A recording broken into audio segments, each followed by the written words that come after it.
Hello, everyone. So Celeste and Matteo, hi everyone. and we're here from Sotheby's International Realty with Jason George from Washington George, PLLC. And Jason is a colleague, a friend. I've worked with him for years at this point now. So thank you for joining us today, Jason. My pleasure, Thanks guys. for coming to Lenox Hill Absolutely. and hanging out. And thank you for the baklava Yes. as Oh, well. yes. So, Hey, let's bring sweets. yes, Bring sweets. absolutely. Yeah. Like it should be done, Yes. That's right. So for anybody else that we interview in the future, just going to put that out The there. bar is here. The bar is Sound set. Jason brought us baklava. Okay. So Jason, you and I met how many years ago now? It's been a while. It's 6 or 7. I think so. It's pre-babies for me. So that's like my And for me. pre-babies And for for you me. as well. Through a mutual friend, mortgage broker, Ken Freed, who's now retired, but none of us are retiring anytime soon. So I'm on the life plan. we've got kids. Mateo's going to be working Bills to forever. Yes, exactly. So it's funny. I still remember we met at, I think, the Starbucks down the street. Ken said we needed to connect, and it's been a great partnership ever since. So, you've been, one of the things I think has been really great is you're very good at explaining things, and I'm going to jump into that just for a moment because when Jason got here today, he was explaining some real estate investment stuff to us where if I'd asked someone else to explain, it still really would have seemed like Greek, but you were very good at being patient and and handling that.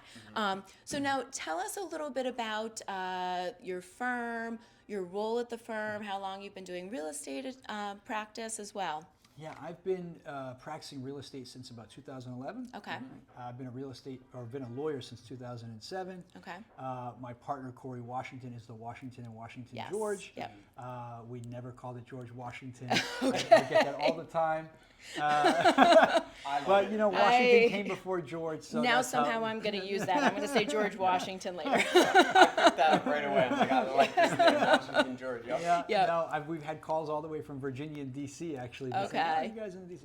Anyway.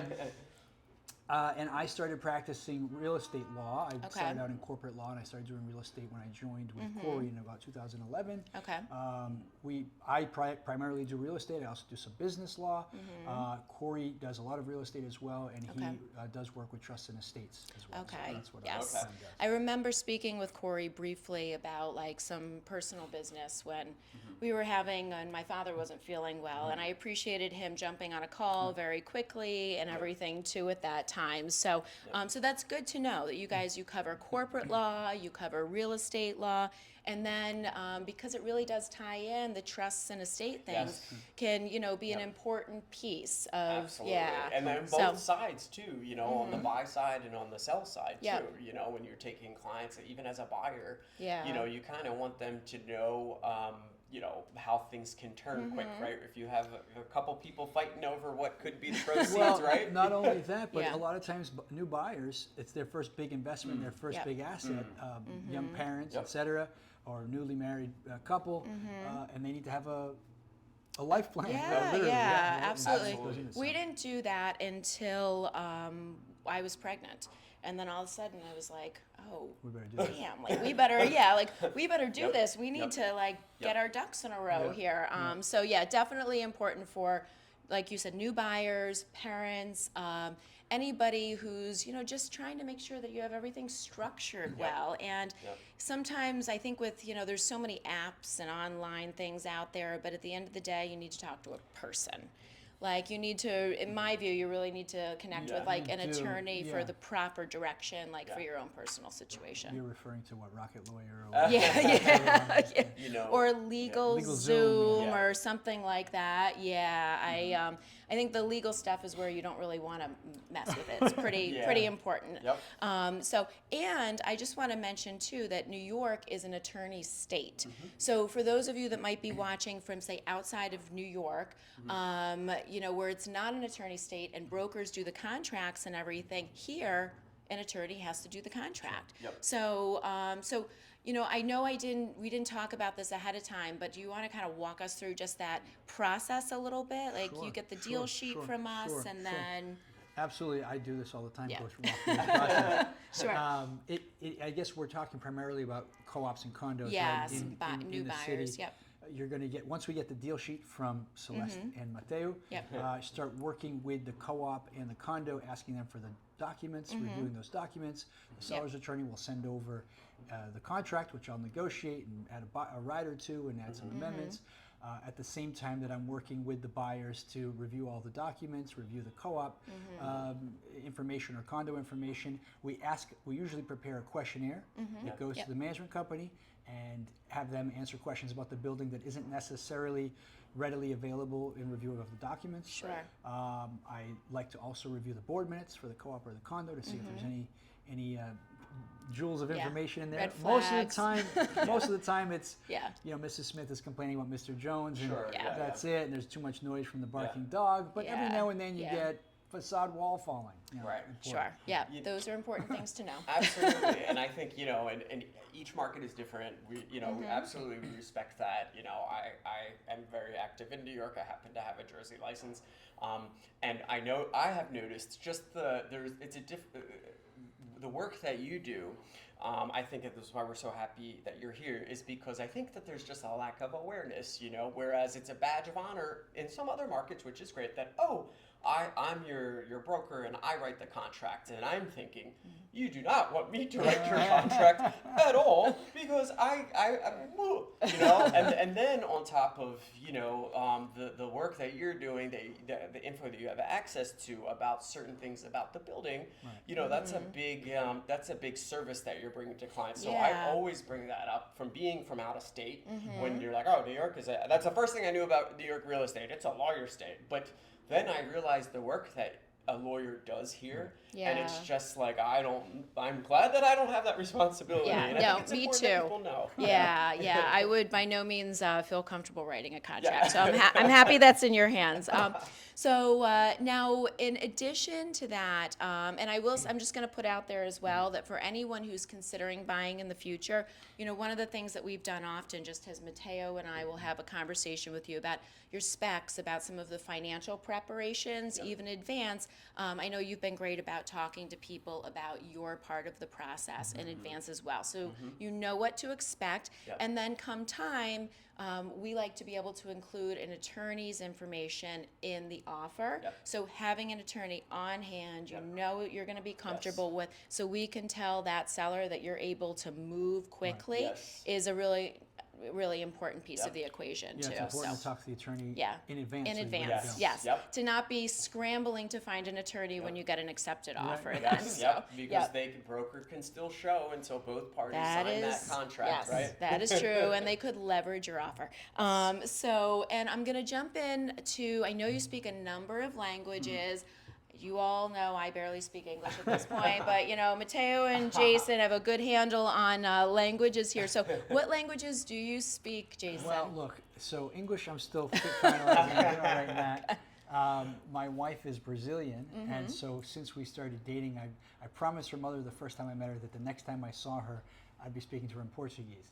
It went in that direction, and finally I've got to a point where I can communicate and read, write, and communicate in Portuguese. That's and I've actually done a few deals for Brazilian clients and Portuguese clients here in New York. So I do speak Portuguese. My family is from Albania, so I do speak fluent Albanian. And I dabble in Italian, Greek, and Spanish. It depends on the time of year and how much I've had to drink. But I would say English, Albanian, Portuguese are my best. Best languages. All right, And but Spanish, I will definitely say bar high. Yeah, well, I won't repeat that. No, his Italian is actually pretty phenomenal, pretty good. So And you're working on Portuguese. Yes, I am. All right. Spanish, I feel very comfortable in. Italian would be something like I forget, and I'll switch back and forth because my mind thinks it's the same thing. So I'm fortunate for that.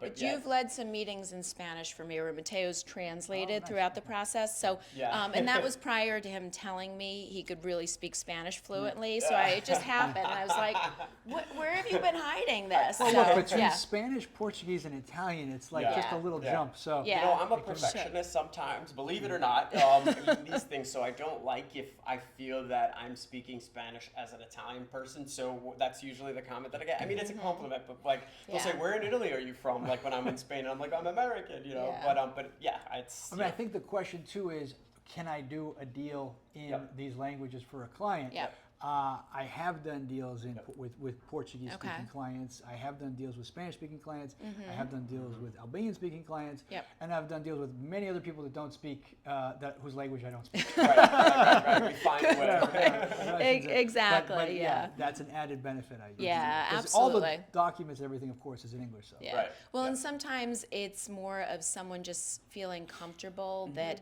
if they do have trouble with a little of the wording of something, someone's able to jump back and forth Right. some. So I think that's a big piece of the equation here. Yeah, and actually, New York State does recognize about 5 official languages that disclosures can be sent. So sometimes brokers Oh. don't know that. I did not know that. So Italian, there we Spanish go. is definitely one. There's Okay. Chinese, I believe, Portuguese too. So that's another thing that you can for your clients, and you can feel okay. Okay. These state disclosures are available in a few languages. Okay, all right. I learned something every Well, day. Yeah.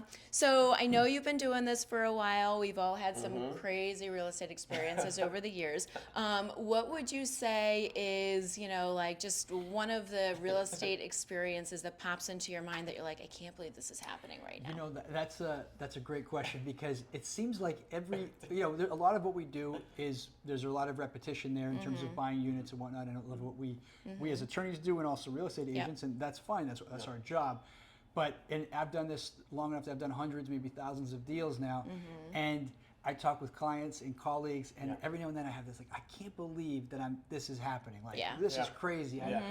We were talking earlier. I currently have a client who's one of his family members is suing him for access to the property and rights. Right? That's a sad story. I've had deals go all kinds of crazy ways during COVID. Yeah, that's true. We all, It depends. I've had commercial deals where it can get really dicey, but most of the deals go fine and well and smooth. Yep. That's why we're all here, right? That's Yeah. actually an important reason to have an attorney is to make sure that you have an attorney that can react and handle bad situations, because there's a lot of deals where you can actually, a good attorney and a good real estate agent can actually help save the deal from going you can sideways. figure out how to still make everyone happy at the end of the day. Yeah, absolutely. No, I think that's very true. And I think being accessible, I think you and I can both. Yeah. Jason's available. I can usually track him down within a short amount of time. So if Jason's your attorney, you may want to kill me for saying this now, but usually I have an idea of roughly where Tracking devices. Yes, tracking devices.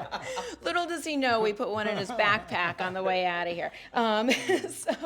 So in terms of, I'm just thinking about like other things that we could cover from like a legal standpoint. Are there any like words of wisdom that you'd want to share with, say, like a buyer or seller that's looking to or to jump into the market right now, or in choosing an attorney? I mean, I think when you say choosing an attorney, it's choosing your team, Yep. right? And I think obviously you want an attorney that knows what he or she is doing Yep. as you do a real estate agent, but assuming that you want someone that communicates well with Yep, you, you absolutely. want someone that you feel comfortable talking to, you want someone that's accessible, like you Yep. said, not 24 hours a day, business hours. but- Mateo's available Yeah, 24 hours a day, That would be and us. That'd be the side of the team. he'll figure out But I when will- Jason I, is.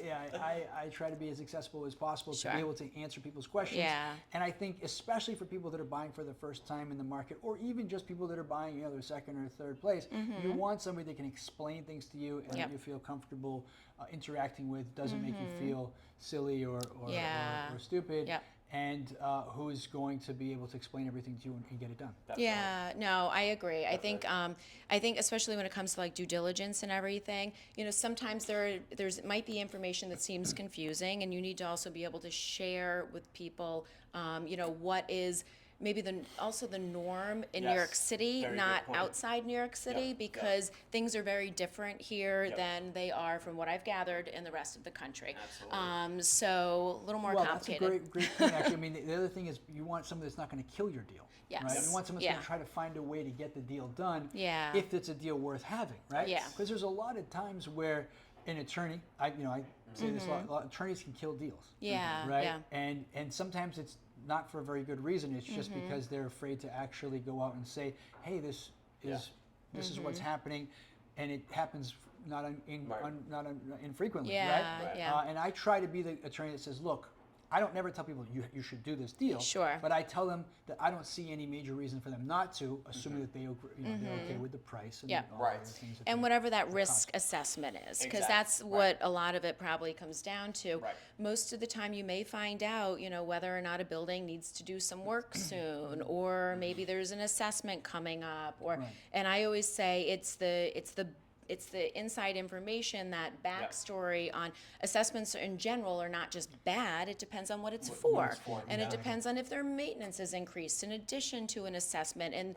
there's all these little pieces that you need to be able to put together of the pie to evaluate, to really decide Right. if you're comfortable with moving Definitely. forward with the Yep. deal, Yeah. or if you need to move on. Yep. So, Yep. so I think you do a great job of being able to lay everything out, explaining it, so then people can make informed decisions at the end of the day. So, At the end of the yeah. day, it's the client's decision. Yep, That's right. exactly. Definitely. Yep, not ours either. So, and my last question, and then we'll let you go, is where is, say, your favorite place in all of New York City? Oof. Well, there's a lot of places in New York Yep. City, obviously, that Yeah, I love. sure. But I was thinking that I'm thinking now, but as Mm-hmm. related to that question, one of my favorite places in New York is actually the Upper West Side bike path. Okay. In the summer, Yeah. I like to bike, and so getting on there and like in the 50s, and then heading Yep. right up along the water with the George Washington Bridge yeah. in the background, Yep. just cruising up there, is pretty cool. Yeah, I nice. live right by there, and as Celeste knows, I am totally fine to do 50K on Yep. my two legs. Yep. I like the bike people, but I'm like, you Oh, have the you're- bike. you're the- I'm- you're running? yeah. As my mother says, she's like another. You've done a lot of biking, though. You had a ranking with City Bike at one But point. as transportation. Okay. Like okay. that, my mom is like, another reason not to go to New York. Another reason not to go to New York. You're there in the streets. No. And I'm like, I know. But I give a lot of credit. It's a beautiful bike Yeah, path. I can yeah. absolutely see that. It is gorgeous. And I will be happy running it. And next time I'll give a wave to you. I have not been on a bike that was not stationary in probably like over 35 years. So Maybe you should stay on yeah. it, too. So I'm Yeah. I'm good. I can skate. I can do other things. Maybe I'll get a scooter one day. That's the way I'll see the path. And for so, me, it's but- my car, basically. Yeah. Yeah.